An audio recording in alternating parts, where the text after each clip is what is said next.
to answer the question of who is the bully, I believe, the bully is the person in most spaces who's just not quite frankly, comfortable with themselves yet, which is fine in a lot of senses and completely wrong in so many others.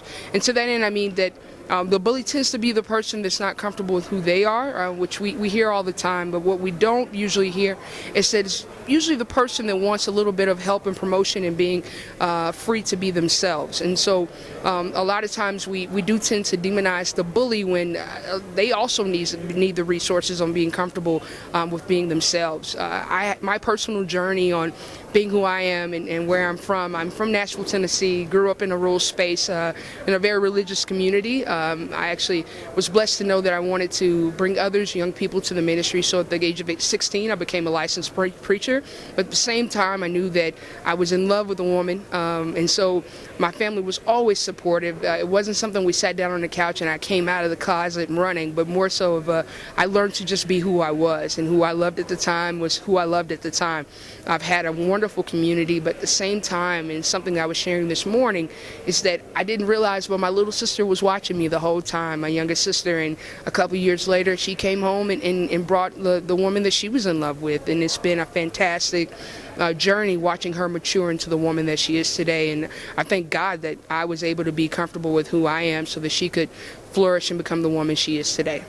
Bullies are very much victims these days as well. The bully should always be looked at as a victim themselves. Usually there's so much more going on with the bully than most people realize. Something at home, maybe something in school, but a lot of times the bully themselves can be struggling with their own sexual orientation, gender identity as well. So they're directing their confusion, their fear towards their peers at times because they don't know what to do with that. Who the bully is often a person who is trying to draw attention away from themselves. Usually they start the fire by pushing their fear or of being who that person is onto someone else, starting that fire and then backing away so they're not in the spotlight. Oftentimes they're just trying to hide and get away with that struggle that they're having in their heart.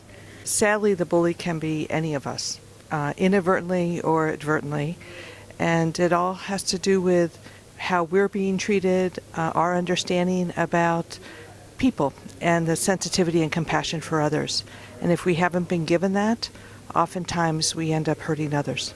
So should the bully be feared? Absolutely not. But in the same sense they should be feared, they shouldn't be ostracized either or demonized. I don't believe that the conversation ends when the person that has been bullied is brought into a safer space. There's not enough of us just simply tapping someone on the hand or punishing them. We also have to take some time to figure out the why of why it occurred in the first place. I think it's hard to imagine what you can't see. And so I think it's really important that we have examples like Jason Collins or Ellen Page. Because if you can be a professional basketball player, or you can be an incredibly successful Hollywood ingenue, you can do anything. And so I think it's about finding those examples, which thankfully are becoming increasingly easy to find, and highlighting them so that it undermines whomever's saying that to you's argument from the beginning until all of a sudden they realize it's totally invalid and they're going to be the ones feeling embarrassed for making it in the first place. Offer your support to the bullies, to be able to say to them, hey, what's going on? Why did you direct that energy? Why did you direct that verbal abuse to me? And to really start that dialogue, that conversation. It can be a little scary, but you're surprised sometimes what that can do and open up that individual's eyes a little bit more and maybe help the situation. Not feared, but helped and understood, and also needs to be treated with compassion. The bully should not be feared. The bully should be treated with a little bit of caution just because they are likely to lash out because they're so determined not to be who they think that people will perceive them as. But they should be loved because if you show somebody love, you're taking that fuel off the fire. If you react in a way that makes them defensive, you're just going to exacerbate the issue. If you react with love, what is somebody going to say to that? If you look at somebody in the eye and say, I love you, it takes all the wind out of their sails. It's the most accepting, wonderful, amazing thing you can do. It can be anybody. It can be a kid who just doesn't know any better.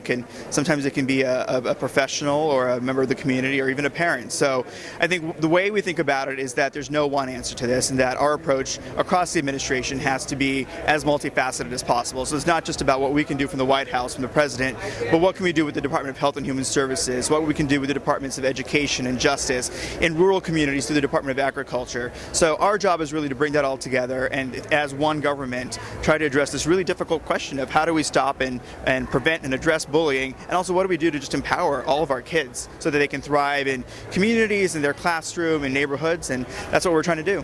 We have some incredible resources regarding what constitutes bullying. The resources are available on the stopbullying.gov website. It's an incredible resource for folks, for families, for parents, for kids, for educators, for policymakers to address bullying, prevent bullying, and moving forward to create really strong, safe, healthy learning environments. We know from the Family Acceptance Project research that LGBT youth and adolescents are 8.4 times more likely to attempt suicide and 5.9 times more likely to suffer from depression, as well as 3.4 times more likely to abuse illegal substances if they have non-accepting or low-accepting families versus those children, youth, and adolescents who have truly accepting, high accepting families. So it's really important not only for the practitioners to know and understand that information, but then know and understand how to connect the families with their youth, even if they're highly rejecting families, to know that the families know and understand that their behaviors can impact their children's health and well-being, and that they can modify their behaviors to ensure that those risk and protective factors are in place, and that the likelihood of suicide and substance abuse declines. I've often been asked why issues of equality are so important to me. And frankly, I never understand why I'm being asked that question.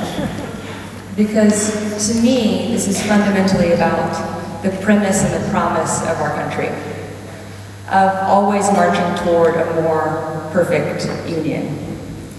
And I was raised in a family where inertia was not an option. If we are not making progress, we are, by definition, falling behind. My mother has often said that the issue of women's rights is the unfinished business of the 21st century. That is certainly true.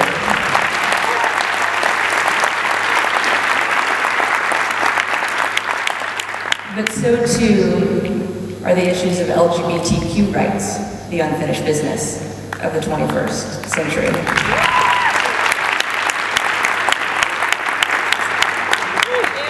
And so it's my hope that if we all continue to work together in the not too distant future, every child, whether LGBTQ or straight, can go to sleep every night knowing that they're safe and secure, and can dream about who they want to be and where they want to live and who they want to love, without those dreams being shadowed.